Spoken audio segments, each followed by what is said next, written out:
مرحبا بجميع متابعينا على القناة التعليمية لافالار أبسولو. الفيديو مخصص وموجه لتلاميذ السنة التاسعة من التعليم الأساسي اللي باش يعديو مناظرة الدخول إلى المعاهد النموذجية. خذينا التمرين الثالث كمثال من دورة 2011، وهو تمرين يحتوي على العبارات الجبرية. فيها أسئلة أو السؤال الأول حساب القيم العددية وتفكيك إلى جذع عوامل والبحث عن مجهول إكس، وبعد عنا بارتي الصغيرة الثانية هي تطبيق لما سبق، يعني البارتي الفوقانية على مثال هندسي. هذا هو التمرين متاعنا، التمرين الثالث على 4 نقاط. قالك نعتبر العبارة A تساوي x قوة 2 إلى 30x مع 216. احسب السؤال الأول، احسب القيمة العددية للعبارة A في كل حالة من الحالتين التاليتين. طيب وقت لي x تساوي 15 وقت لي x تساوي 12. به العبارة الجبرية هذه هي فيها المتغير x، يعني كل ما x تاخذ عدد معين النتيجة متاع تتغير وفق العدد x. هذاك علاش قالك احسب لي القيمة العددية متاع وقت لي x 15 ومن بعد وقت لي x تساوي 12. مفهوم؟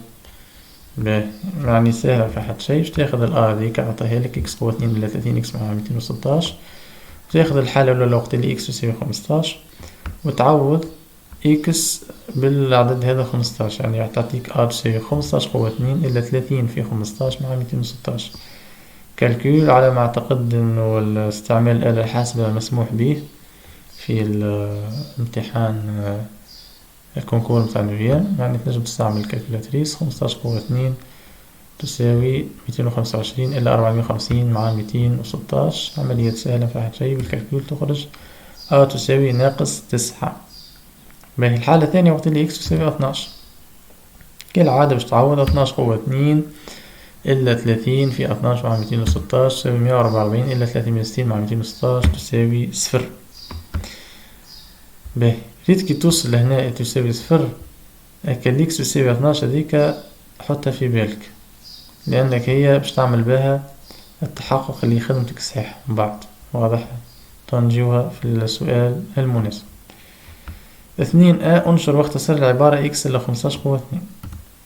عطاك جزء معتبر x إلى 15 قوة 2 باش تحلوه بها شيء. x قوة 2 إلا 2 في 15 في x يعني إلا 30 x مع 15 قوة 2 تساوي x قوة 2 إلا 30 x. 15 قوة 2 هي 225، حسبناها قبل. به أعطاك هذه حذر فيك السؤال هذا. واضحة؟ ب استنتج أن تساوي x إلا 15 قوة 2 إلا 9. تخرج له من هذه تلقى له هذه، بحكم أنت حسبتها هذه السؤال اللي قبله يكفي تطرح منها 9 باش تخرج لك هذه. هيا نشوفها. 2 ب نبداو x إلا 15 قوة 2 إلا 9. هذه x إلا 15 قوة 2 هاي على نتيجتها، تعوضها بنتيجتها بالضبط x قوة 2 إلا 30 x مع 225 وتطرح 9. 225 إلا 9 باش تجيك 216، يعني تلقاها x قوة 2 إلا 30 x مع 216. شكون هذه x إلا قوة 2 إلا 30 x مع 216؟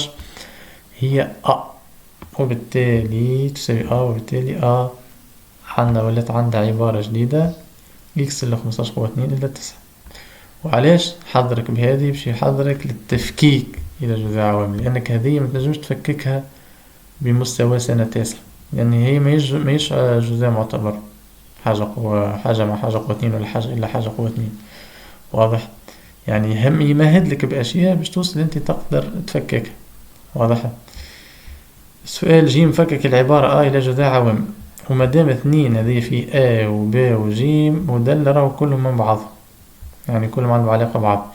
شوف هذه طلعناها بهذه، وهذه إن شاء الله باش نطلعوها بهذه، وهذه باش نطلعوها بهذه. جيم فكك العبارة إلى جذع عوامل، باش تستعمل هذه تبيع، باش تستعمل هذه ما عندك ما توصل بها حتى بلاصة. باهي تقول له تساوي x إلى 15 قوة 2 إلى 9 في شكل جذع معتبر قوة 2 إلى b قوة 2، و9 هذه تردها 3 قوة 2، يعني x إلى 15 قوة 2 إلى 3 قوة 2 تساوي x إلى 15 إلى 3 في x إلى 15 مع 3. ما تخليهاش هكا زي ما كملتش العملية. تحسب هذه إلا 15 إلا 13 تجيك إلا 18 إلا 15 مع 3 تساوي إلا 12. باهي، كان تذكروا قبيلة قلت لكم هذه ركزوا وقت وصلنا لقينا تساوي 0. تذكروا لا كي نجي نعوض هنا إكس بالعدد هذا اللي عطاهولي 12، باش نضرب باش نضرب زوز عصفورين بحجرة واحدة. كيفاش الحكاية؟ وصلت أنا هنا إكس إلى 18 في إكس إلى 12، باش جيت تعوض انت هنا ب 12. 12 إلى 12 صفر، صفر في عدد تساوي 0. باش نتأكد من روحي اللي أنا الكستيون هذه طلعتها صحيح. هذه حاجة. ثاني حاجة باش تتأكد زادة كذلك اللي التفكيك متاعك صحيح. واضحة؟ وثالث حاجة هنا ذي إكس تساوي 15، كي تجي تعوضها لهنا ما تعطيكش صفر، يعني تفكيكك صحيح. واضحة؟ باهي. سؤال دل قالك حل في إيرا المعادلة تساوي 0، يعني ابحث عن إكس بحكم انتم ما قريتوش المعادلات. باهي، أنا هي باش تاخذها، مشيش تاخذ هذه، نرد بالك عندها متوسط كذيك. هذه ناخذ الآن نفك حاجة في حاجة تساوي 0. عنا هذوما كل حكيناهم. سؤال دل باش نفكو باش ناخذ هذوما قلنا تساوي 0. اش معناها؟ يا اما القوس الاول يساوي 0 او القوس الثاني يساوي 0، يعني اكس إلى 18 يساوي 0 او اكس إلى 12 يساوي 0. اذا كان اكس إلى 18 يساوي 0 يعني اكس تساوي 18، وهنا اكس تساوي 12. مفهوم؟ نتعداو 3 هنا بعد ما خدمت الخدمة دي كل امور جبر باش نحكي لك توا امور هندسة. قالك 3 وحدة قياس الطول هي المتر. في هذا السؤال نريد البحث عن بعدي مستطيل محيطه 60 متر ومساحته 216 متر مربع. يلزمك بديهي 216 هذه تقول راني تعديت عليها اللي هي هذه. نجيب شوي بشوي. سؤال آل يكون أحد أبعاد هذا المستطيل، تحقق أن 30 إلا هو البعد الثاني. مش عطاك هو كمعطيات؟ عطاك محيط المستطيل 16. كيفاش نحسب محيط المستطيل؟ محيط المستطيل هو الطول مع عرض في الاثنين. عنا محيط المستطيل يساوي 60، مش سامحني 60 و 16 60. محيط المستطيل هو طول مع عرض في الاثنين تساوي 60. إذا كان الطول مع العرض في الاثنين يساوي 60، معناه الطول مع العرض قداش يساوي؟ يساوي 30. إذا الطول مع العرض يساوي 30. واضح؟ ايش معناه الطول مع العرض يساوي 30؟ يعني مجموع البعدين، يعني إذا مجموع البعدين يساوي 30. وشكون هم البعدين؟ هما و30 إلا نحبوا نحن نبينوا اللي هما ونحقوا اللي هما الزوز البعدين. إذا كانوا أحد الأبعاد راهو 30 إلا البعد الثاني. نحن خلصنا كنتيجة اللي مجموع البعدين لازم يكون 30. يلزمني توا تقول نجي نجرب ترى مع 30 إلا هل يساوي بالحق 30؟ كان يساوي 30 راهو و30 إلا هما بعدي المستطيل. فلنتحقق إذن مع 30 إلا تساوي 30. فعلا البعد الأول مع البعد الثاني يساوي 30. هكاك جاوبنا على سؤال سؤال ب، بين أن هو حل المعادلة إكس هو 2 إلا 30 إكس مع 216. قلت لكم 216 هذه كما قبيلة قلت لكم راهي موجودة لهنا، يعني كنت توصل هنا 216 معناها تذكر اللي هي عندها علاقة بهذا. معناها يلزمك تحكي عن المساحة. تقول له مساحة المستطيل هنا، وبالتالي بعد المستطيل هي و30 إلا سؤال ب، مساحة بما أن مساحة المستطيل 216، يعني كيفاش نحسبه مساحة المستطيل؟ طول في العرض، يعني البعد دول في البعد الثاني، يعني في 30 إلا تساوي 216. نجي ننشر في 30 تعطيك 30 في إلا تعطيك إلا قوة 2 تساوي 216. نجيب 216 من هنا تعطيك 30 إلا قوة 2 إلا 216 تساوي 0. وإلا قلنا نطرحه 216 إلا 216 من هنا، والشيرة هذه نطرحه منها 216. تعطينا 30 إلا قوة 2 إلا 216 تساوي 0. ننظمها شوي. نبدأ بالقوة دليل القوة الكبير، إلا قوة 2 مع 30 إلى 216 يساوي صفر. تشبه لهذه هذية. نبدأ بالموجب سالب موجب، هنا سالب موجب سالب. كي نضرب العملية كلها في ناقص واحد ترجع لي كما نحبوها نحن، قوة 2 إلا 30 مع 216 يساوي صفر. إذا هو حل المعادلة إكس قوة 2 إلا 30 إكس مع 216.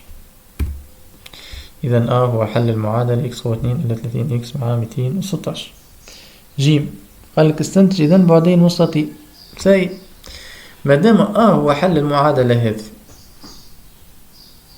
يعني جيب لي حلول المعادلة هذه اللي هي منين جبناها من السؤال هذا. هذوك هما بعدين مستطيل. مفهوم هذيك هي الحكاية.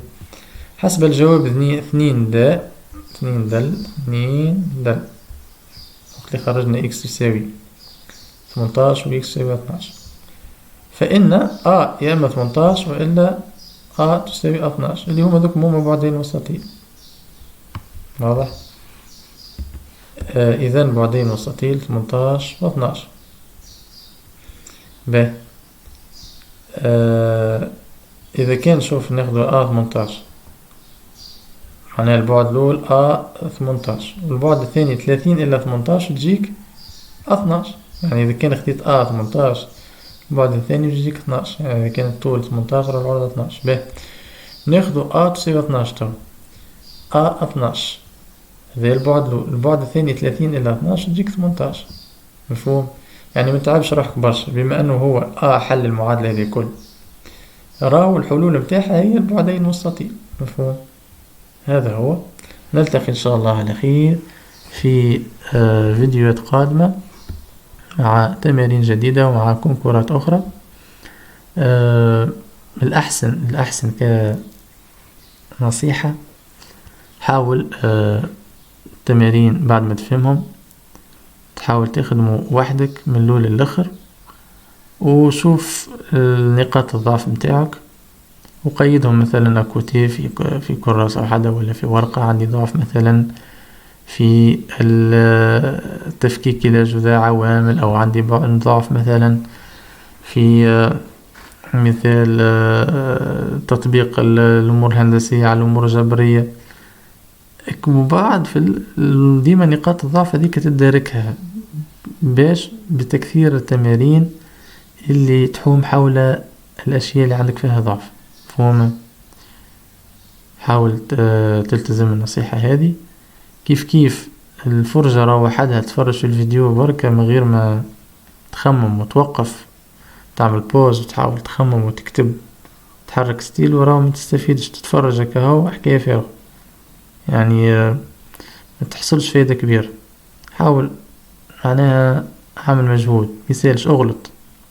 قول مثلا وقف عم بوز، قول انا مثلا كيستيون هذية 2 مثال نقترح اني نخرج من هذية نوصل لهذه، وتعب وما توصلش والقاها اللي هي مسكرة في وجهك باش في الدفوار في الامتحان متعودش نفس الغلط، ضيعش وقتك تمشي في هذه.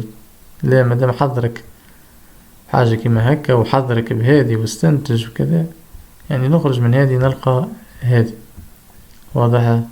وبعد حل الفيديو وشوف وخدم الفيديو وشوف كيفاش كان الحل وكيفاش كان الإصلاح. هذا هو. نلتقي على خير. لا تنسى الاشتراك في القناة وتفعيل الجرس حتى يصلك كل ما هو جديد من الفيديوهات. ولتعم الفائدة بارتاج الفيديو وابعث لأصدقائك حتى يستفيد كل الأصدقاء. إلى ذلك الحين نستودعكم الله، والسلام عليكم ورحمة الله تعالى وبركاته.